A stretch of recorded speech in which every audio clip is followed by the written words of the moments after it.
صحافی احمد نورانی کے دو بھائیوں کے اسلام آباد سے اغوا کے خلاف سراپا احتجاج ہے۔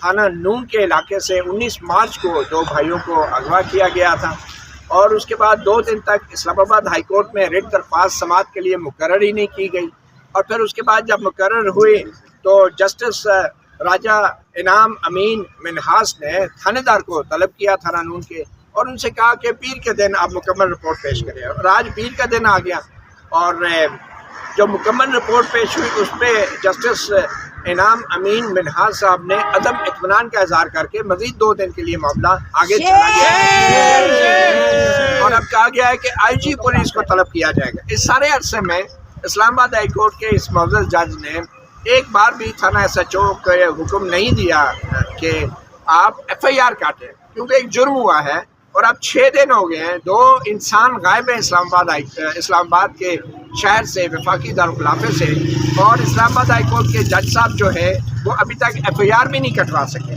اور یہ بھی ریمارکس دیے گئے کہ ایف آئی آر کٹوانے کے لیے تو نیچے جو 22A کی درخواست ہوتی ہے ماتحت عدلیہ میں، وہاں پہ جانے کی آپشن بھی موجود ہے۔ یہ پہلے کبھی نہیں ہوا، آپ نے سنیں گے، ابھی بہت سے مقررین بھی اس حوالے سے بات کریں گے، مگر سب سے پہلے تو میں چاہوں گا کہ جو والدہ ہیں احمد نورانی کے، ان 2 بھائیوں کی والدہ ہیں، ان کے کچھ جذبات کو ہم جاننے کی کوشش کریں۔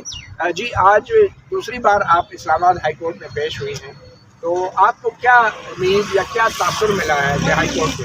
کسی قسم کی کوئی امید نہیں، ایسے لگ رہا تھا کہ وہ جج صاحب جو ہے وہ نیچے کھڑے ہیں اور جو پولیس ہے وہ اوپر بیٹھی ہے، جو حکم دے رہی ہے کہ یہ ہمیں 2 دن دیں ہمیں۔ میں نے وہاں رو کے دہائی دی ہے کہ آپ ایسے کریں کہ وہ پلیز میں نے وہ دہائی دی ہے کہ آپ ہمیں آج کا دن دیں، آج بلائیں یا کل بلائیں، میرے بچوں کو اگر کچھ ہو جاتا ہے تو کون ذمہ دار ہے؟ اب یہ ہائی کورٹ ذمہ دار ہے یا یہ ریاست ذمہ دار ہوگی یا یہ گنڈے جو لے کے گئے ہیں درندے یہ ہوں گے؟ لیکن وہ انہوں نے کوئی آگے سے جواب نہیں دیا۔ ہماری بڑی بیچاری کرتی رہی ہیں، بڑی کوشش کی ہے کہ یہ دے دیں، بڑے چیخ کے بولی ہیں، لیکن انہوں نے نہیں کوئی بات سنی، اور نہیں اس کا مجھے نہیں لگتا کہ یہاں پہ انصاف ہے یا انصاف ملے گا۔ یہ تو یہی ہے کہ یہ جنگل کا بھی قانون مجھے لگتا ہے کہ کوئی شرم آنی چاہیے، کیونکہ جنگل میں بھی جا کے نا بندہ سپورٹ ہی اپنی خود کر لیتا ہے اور اس کے ساتھ لڑ بھی لیتا ہے جو حملہ کرنے آتا ہے۔ یہاں پہ جو حملہ کرنے آتے ہیں نا ان کو ہم نہیں مار سکتے، وہ ہمیں مار سکتے ہیں، یہ ہمارے سپورٹ ہی باندھے ہیں۔ بہرحال عدلیہ سے بھی بظاہر انصاف نہیں ملا ہے، اور اب عدلیہ کے بعد پھر کہاں جائے؟ برطانیہ کے وزیر اعظم ونسٹن چرچل نے دوسری جنگ عظیم کے دوران جب جرمنی لندن پہ بمباری کر رہا تھا تو انہوں نے اپنے ایڈوائزر سے پوچھا کہ کیا ہماری عدالتیں انصاف کر رہی ہیں، تو ایڈوائزر نے کہا کہ بالکل ہماری عدلیہ آزاد ہے، انصاف کر رہی ہے، تو سر ونسٹن چرچل نے کہا تھا کہ پھر برطانیہ کو کوئی شکست نہیں دے سکتا۔ اس کے پیچھے بہت بڑا فلسفہ ہے۔ آج کی جو ہائی کورٹ میں کارروائی ہوئی ہے، سارہ بشیر آپ بہن ہیں ان 2 بھائیوں کی جن کو اغوا کیا گیا ہے، احمد نورانی کی آپ سسٹر ہیں، تو آپ کو کیا آج اسلام آباد ہائی کورٹ میں دوسری پیشی کے موقع پہ تاثر ملا کہ کیا عدالت سے کوئی انصاف ملے گا؟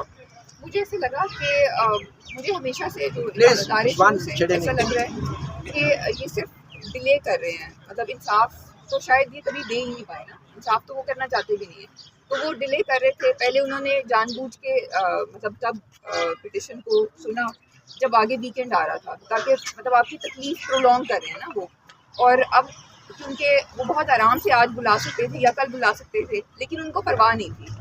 تو مطلب میرا سوال صرف یہ ہے کہ اگر ریاست یوں غنڈہ گردی کرے گی اور جو عام شہری ہیں، جو معصوم شہری ہیں، ان کو کوئی لیگل رستہ بھی نہیں دیا جائے گا، مطلب کوئی ریلیف کے لیے کوئی لیگل رستہ نہیں ہوگا، تو پھر وہ کیا کریں؟ ریاست بتائے وہ کیا کریں۔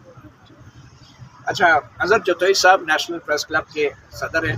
اظہر جتوئی صاحب، یہ صحافیوں کو تو نشانہ بنانے کی روایات تو تھی اور بڑی غلط روایات تھی، مگر اب بات صحافیوں کے اہل خانہ تک پہنچ گئی ہے، ان کی سٹوریز کے اوپر، کیا یہ کون سے معاشرے میں ایسا ہوتا ہے؟ اور پھر ہم پوری دنیا کو دعوت دے رہے ہیں کہ پاکستان میں آئیں، سرمایہ کاری کریں، یہاں پہ امن ہے، قانون ہے اور بول بالا ہے انصاف کا۔ تو یہ صحافیوں کے اہل خانہ کے خلاف جو کارروائی ابھی ہوئی ہے، جس نے بھی کی ہے، اس کے بعد آپ بطور صدر نیشنل پریس کلب کیا دیکھ رہے ہیں؟ آنے والے وقتوں میں صحافت کو کس قسم کے چیلنجز درپیش ہوں گے اور ہمیں کیا کرنا چاہیے؟ دیکھیے، صحافت کا تو پہلے سے پہلا مطلب یہ ہے اس کے خلاف ہر روز ہم سڑکوں پر بھی ہوتے ہیں. تو اس طرح کے اقدامات کی پہلے سے ہم حمایت کی جا سکتی ہیں، آپ حمایت کی جائے گی. اور ہم اسی لیے یہ ڈیمانڈ کر رہے ہیں، یہ مطالبہ کر رہے ہیں کہ قانون اور آئین بنیادی چیز ہے، اسی کے اوپر اسٹیٹ چلتی ہے، اسی کے اوپر ان سارے اقدامات ہونے چاہیے. اگر اس کے اینٹی کو کام ہو رہا ہے تو اس کی نہ صرف مذمت کرتے ہیں بلکہ وہ ڈیمانڈ کرتے ہیں جن لوگوں نے بھی ایسا کام کیا ہے ان کے خلاف بھی کام ہونا چاہیے. ایمان مزاری ایڈوکیٹ، آپ لوگوں کو یہ بتاتی ہیں کہ انصاف تو عدالتوں سے ملے گا، اور آپ اسی لیے آپ نے ریٹ درخواست بھی دائر کی، اور اس ریٹ درخواست کے اسلام آباد ہائی کورٹ میں دائر ہونے کے بعد ابھی تک جو کچھ بھی ہوا، بطور وکیل آپ اس وقت کیسے لے گئے؟ بطور وکیل یہ وہی خدشات ہیں. جب 26ویں آئینی ترمیم آئی تھی تو ہم سب کا یہی خدشہ تھا کہ اسلام آباد ہائی کورٹ کو مینیج کرنے کی کوشش کی جا رہی ہے، اور وہی اب کوشش نظر آ رہا ہے کہ کامیاب ہو گئی ہے کہ اسلام آباد ہائی کورٹ کو مکمل طور پر مینیج کر لیا ہے. تین دن پہلے کبھی اتنے مسنگ پرسنس کیسز کرنے کے بعد میں نے دیکھا کہ اس کیس میں 3 دن لگے ریٹ درخواست لگنے کے لیے، وہ بھی اعتراضات کے ساتھ. اور اس کے بعد جب یہ پٹیشن لگی تو جمعے کے دن جب جج صاحب نے اسے سنا تو انہوں نے پہلے تو کہا کہ جی ایس ایچ او صاحب آ جائے، بلا لیں انہیں. لیکن جب ایس ایچ او صاحب آئے اور انہوں نے کہا کہ میں نے ابھی تک پرچہ نہیں درج کیا، اسی وقت کوئی بھی اور جج ہوتا جو باضمیر جج ہوتا وہ کہتا کہ اس کے خلاف محکمانہ کارروائی ہونی چاہیے. 154 CRPC کی ریکوائرمنٹ ہے، آپ کی ثوابدید نہیں، آپ نے پرچہ کاٹنا ہوگا. تو 6-7 دن ہو گئے، آج کیوں نہیں پرچہ کاٹا گیا؟ اور یہ جو اب دیکھیں ہیبیس کارپس میں جج صاحب کا کام بہت سمپل ہے، بہت آسان ہے. انہوں نے صرف آرڈر کرنا ہے کہ جو ڈیٹینیو ہے، جو اس کیس میں جو 2 ڈیٹینیوز ہیں انہیں عدالت کے سامنے پروڈیوس کیا جائے. لیکن وہ کہہ رہی ہیں کہ میں ایسا کوئی آرڈر نہیں پاس کر سکتا جس پر عمل درآمد نہ ہو سکے. تو کس کے عمل درآمد نہ ہونے سے وہ ڈر رہے ہیں؟ اغوا کار، کیا یہ اغوا کار کی سہولت کاری کر رہی ہے یہ عدالت؟ تو ابھی آپ کے خیال میں کیا ہو سکتا ہے؟ یہ جتنا عدالت تاکید کر رہی ہے، یہ جج مناز صاحب جتنا اوائڈ کر رہے ہیں، گریز کر رہے ہیں سالڈ آرڈر پاس کرنے سے، تو کس قسم کا خطرہ ہو سکتا ہے ان 2 بھائیوں کی جان کو؟ دیکھیں ظاہری سی بات ہے، جس سچویشن میں انہیں لے کر گئے، تشدد کرتے ہوئے لے کر گئے، ایک کی ویسے بھی ڈسک کا ایشو ہے جیسے ان کی والدہ نے بھی ذکر کیا. تو آبویسلی جب کوئی ریاستی ٹارچر سیل میں ہوتا ہے ان کی جان کو خطرہ ہوتا ہے.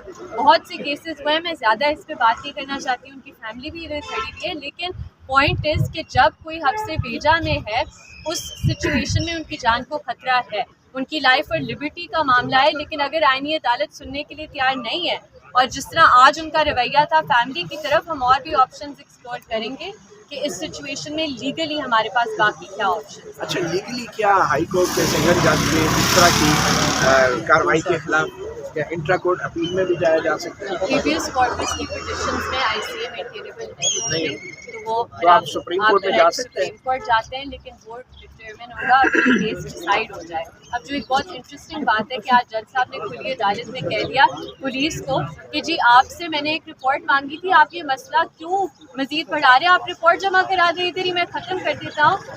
انہیں لگتا ہے ہم یہ اسے ختم ہونے دیں گے جب تک یہ لوگ بازیاب نہیں ہوتے. بڑے ہی افسوس کی بات ہے. لگتا ہے کہ تھانہ نون لیگ یا نون جو بھی کہیں اس کو، وہ اور اسلام آباد ہائی کورٹ کے جسٹس مناز صاحب ایک ہی صفحے پہ ہیں، ایک ہی پیج پہ ہیں، اور اسی لیے کسی قسم کی کوئی سالڈ کارروائی آگے نہیں بڑھ رہی. اسدود بھی آج کمرہ عدالت میں موجود تھے. اسدود بڑی ہی ایک سیریس سچویشن ہے جس میں پہلے لوگ عدالتوں میں انصاف کے لیے آتے تھے، امید سے آتے تھے، اور پہلے آرڈرز ہوتے بھی تھے. اور پہلے تو وزیر اعظم شہباز شریف صاحب بھی اس عدالت میں طلب ہوئے اسلام آباد ہائی کورٹ میں، نگران وزیر اعظم عمران اللہ کاکڑ بھی طلب ہوئے، وہ پیش بھی ہوئے. اب صورتحال یہ ہو گئی ہے کہ SHO کو طلب کرنا تو درکنار. اب IO جو ہے وہ کہہ رہا ہے کہ میں رپورٹ بنا رہا ہوں، اس کی رپورٹ پہ عدم اطمینان ہوتا ہے اور اس کے خلاف کوئی آرڈر نہیں ہوتا، اور ابھی تک FIR بھی نہیں کاٹنے کا آرڈر دیا گیا. تو بطور صحافی آپ سمجھتے ہیں کہ ہمارے اب اہل خانہ محفوظ ہیں اس سسٹم میں اور اس نظام انصاف میں؟ دیکھیں مدی بھائی، کورٹ میں تو جج صاحب ہم بتا رہے ہیں کہ پروسیجر پورا کر رہے ہیں، ٹھیک ہے، وہ کاغذوں کے فائلوں کے صفحے پورے کر رہے ہیں. لیکن جہاں تک ہم صحافیوں کا تعلق ہے تو میرے خیال میں یہ اب تک کا سب سے خوفناک پریسیڈنٹ سیٹ کیا گیا ہے کہ اگر آپ صحافیوں کے اہل خانہ کو اغوا کرنے لگی ہیں،